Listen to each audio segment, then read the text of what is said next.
So for the respiratory epithelial class, ituturo ko na sa yung trachea. Ito lang memorize ko.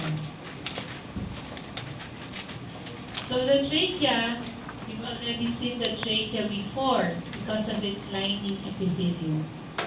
So it is composed of, the trachea is composed of, this one is your mucosa, okay?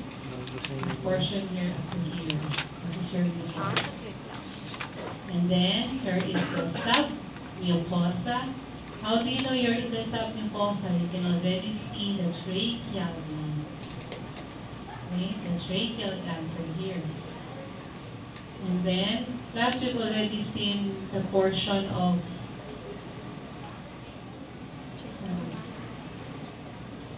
last. Do you remember this? That is your hyaline cartilage, which is found in your trachea. Okay. So we'll go first to the lining epithelium, which is also called, this one, the whole thing is your mucosa. The lining epithelium is pseudo-stratified, columnar, ciliated with goblet cells. ECCE with GC.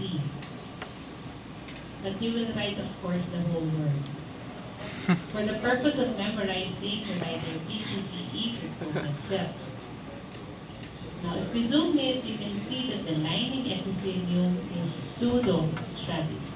pseudo-stratified, columnar, ciliated with goblet cells.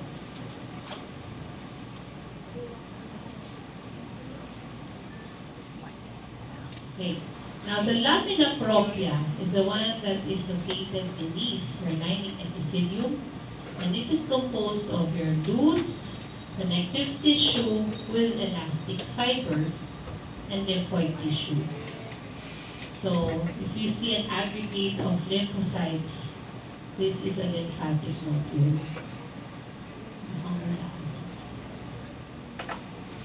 Okay, so next is your submucosa, and the submucosa is composed of your tracheal gland. When we speak of the tracheal gland, it could either be serous or mucus. So how do you know if it is serous? How do you know if it is mucus? Mucus should not take up too much of stain. So yung mga puting areas yan, these are mucus glands. The dark staining glands should be your serous glands. Okay, yan. So these, when asked, these are called your tracheal glands. Type of secretion mixed of this serous and mucus combined. Okay? Now,